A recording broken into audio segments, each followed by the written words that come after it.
এখানে দেখা যাচ্ছে একটা লিফট এবং লিফটের এই দিক দিয়ে আছে কিছু কেবল বা তার। আমরা যদি এই চিত্রে লক্ষ্য করি একটু ভালোভাবে বোঝা যাবে। এই যে কেবল, এই কেবলগুলো দ্বারাই লিফট ওঠানামা করে। এই যে এটা হচ্ছে সেই লিফটটা এবং এইখানে এই যে কেবল, এই কেবলগুলো দেখা যাচ্ছে। যখন এই কেবল নিচের দিকে এরকম ফোর্স দিবে তখন এটা উপরের দিকে উঠবে, আবার যখন উপরের দিকে ফোর্স দিবে এরকম করে তখন এটা আবার নিচের দিকে নামবে। ব্যাপারটা এরকম। তাহলে এইভাবে লিফট ওঠানামা করে। এখন বলেছে লিফটের কেবল যদি ছিঁড়ে পড়ে যাওয়ার মুহূর্তে, অর্থাৎ লিফটের কেবল এখান থেকে সাপোজ ছিঁড়ে গেল, তখন তুমি কত ওজন অনুভব করবে। সাপোজ লিফটের মধ্যে তুমি এখানে বসে আসো, হঠাৎ করে এই যে কেবলটা, এই কেবলটা ছিঁড়ে পড়ে গেল, এখন তাহলে তোমার ওজনটা কত হবে? তাহলে লিফটের কেবল যদি ছিঁড়ে পড়ে যায় তাহলে অবশ্যই লিফটটা কী করবে, যে ফ্রি ফল কন্ডিশন, অর্থাৎ এই যে নিচের দিকে পড়তে থাকবে।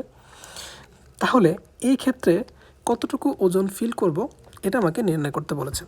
এখন আমি যেই ওজনটা অনুভব করতেছি বা আমি যে ওজনটা ফিল করতেছি এক্স্যাক্টলি এটাকে বলে আপাত ওজন।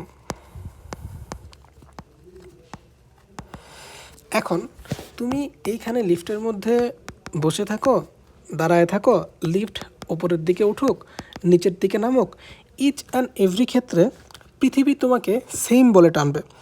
পৃথিবী তোমাকে যে বলে টান দিবে, তোমার একটা ভর যদি এম থাকে এটাকে বলে এমজি, এবং এই যে এমজি, এই এমজি আসলে তোমার ওজন এবং এটা হচ্ছে প্রকৃত ওজন। সেইটা লিফট উপরের দিকে উঠুক, সেইটা লিফট নিচের দিকে নামুক, তার ছিঁড়ে পড়ে যাক, বা তুমি লিফটের মধ্যে অবস্থান করো, যেটাই করো না কেন তোমার প্রকৃত ওজন এমজি এইটা কখনো চেঞ্জ হবে না। বাট লিফট যদি উপরের দিকে ওঠে তাহলে তুমি এক ধরনের ওজন ফিল করবা, লিফট যদি নিচের দিকে নামে তাহলে এক ধরনের ওজন ফিল করবা। এখন এই যে ওজনের বিষয়টা কি? ওজনের বিষয়টা এরকম যে এই যে লিফট, এই লিফটের উপরে যখন তুমি দাঁড়িয়ে আছো তখন তুমি যে বলটা দিতেছো এমজি, এর বিপরীতে তুমি যে বলটা, অর্থাৎ লিফটের মেঝে, এই লিফটের মেঝে যে বলটা তোমাকে দিতেছে এটাই হচ্ছে তোমার আপাত ওজন। অর্থাৎ এটাই তুমি আলটিমেটলি ফিল করবা যে লিফটের মেঝে তোমাকে আসলে কতটুকু বল দ্বারা উপরের দিকে ঠেলতেছে। এইটা আমরা গত ভিডিওতে খুব সুন্দরভাবে এটা ব্যাখ্যা করার চেষ্টা করেছি। এখন দেখো, যখন তারটা ছিঁড়ে পড়ে যাচ্ছে তখন এই যে লিফট, এই লিফটটা কি আস্তে আস্তে নিচের দিকে নামতে শুরু করলো। ধরো এরকম একটা কন্ডিশনে আসে, তখন তুমি অবশ্যই এই যে লিফট, এই লিফটের মধ্যে অবস্থান করতেছো। এখন দেখো তো, তোমাকে এই যে যখন এই কন্ডিশনে আমার লিফটটা আসে, এইখানে তোমার লিফটের মেঝে তোমাকে কতটুকু প্রতিক্রিয়া দিতেছে। তুমি যদি এইখানে লক্ষ্য করো দেখা যাবে এইখানে তুমি এমজি পরিমাণ ফোর্সই নিচের দিকে অ্যাপ্লাই করতেছ। অর্থাৎ তোমার যে প্রকৃত ওজন, এই প্রকৃত ওজন কোনো ধরনের কোনো পরিবর্তন হয় নাই। কিন্তু দেখো তো, লিফটের মেঝে কি তোমাকে সেম পরিমাণ প্রতিক্রিয়া উপরের দিকে দিতে পারতেছে? যদি বলো যে ভাই লিফটের মেঝে আমাকে সেম পরিমাণ প্রতিক্রিয়াই দিতেছে, বা এই যে এই আর সমান এমজি হইতেছে, তাহলে তো তুমি পড়তা না, তুমি এরকম করে দাঁড়ায় থাকতা। কিন্তু তুমি নিচের দিকে পড়ে যাচ্ছ, তোমার যেই বাধা উপরের দিকে, এই উপরের দিকে যে বাধা দিবে এরকম কোনো ধরনের কোনো বল নাই, এজন্যই তুমি একদম ফ্রি ফল কন্ডিশনে নিচের দিকে পড়ে যাচ্ছ। অর্থাৎ এমজি বলেই তুমি নিচের দিকে পড়ে যাচ্ছ।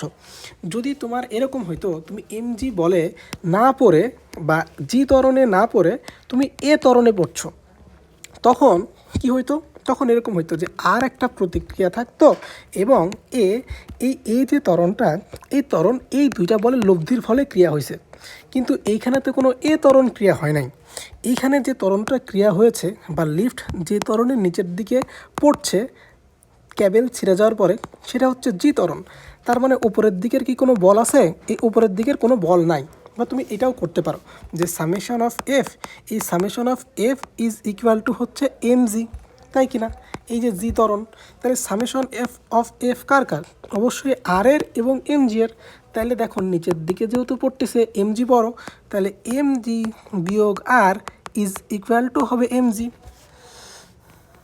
তাহলে আমরা বুঝতে পেরেছি যে এই বামপক্ষ সমান যদি ডান পক্ষ হইতেই হয় তাহলে আর এর মান কত হইতে হবে? অবভিয়াসলি আর এর মান হইতে হবে 0। তাহলে এটা যদি 0 হয় তাহলে দেখো এই যে MG is equal to MG হয়ে যাচ্ছে। তার মানে এই ক্ষেত্রে আমার আর বা এই ক্ষেত্রে আমার যে আপাত ওজন বা এই ক্ষেত্রে আমি যে ওজন ফিল করব সেই ওজনের পরিমাণ হবে হচ্ছে 0। তাহলে আমার আপাত ওজন 0 বলতে আমি বোঝাচ্ছি কোনো ধরনের ওজনই আমি ফিল করতেছি না। তাহলে যখন লিফটটা ছিঁড়ে যাবে এই কন্ডিশনের নাম হচ্ছে ফ্রি ফল কন্ডিশন, অর্থাৎ মুক্ত অবস্থায় পড়বে। তাহলে মুক্ত অবস্থায় কোনো একটা বস্তু যদি পড়ে তাহলে তার কি কোনো আপাত ওজন থাকে বা সে কি কোনো ওজন ফিল করে? সে অবশ্যই কোনো ধরনের কোনো ওজন ফিল করবে না। ব্যাপারটা যদি এরকম হয় যে এইখানে একটা বল আছে, এই বল ওপর থেকে নিচের দিকে পড়তেছে, তাইলে এই এমজি বলের কারণেই সে উপর দিকে নিচের দিকে পড়তেছে। কিন্তু এই যে বল, এই বলকে প্রতিক্রিয়া দিবে এমন কেউ উপরের দিকে আছে? এমন কেউ উপরের দিকে তো নাই। এজন্য আমরা বলতে পারি এই বলের ক্ষেত্রেও এর আপাত ওজন, এই আপাত ওজন হবে 0।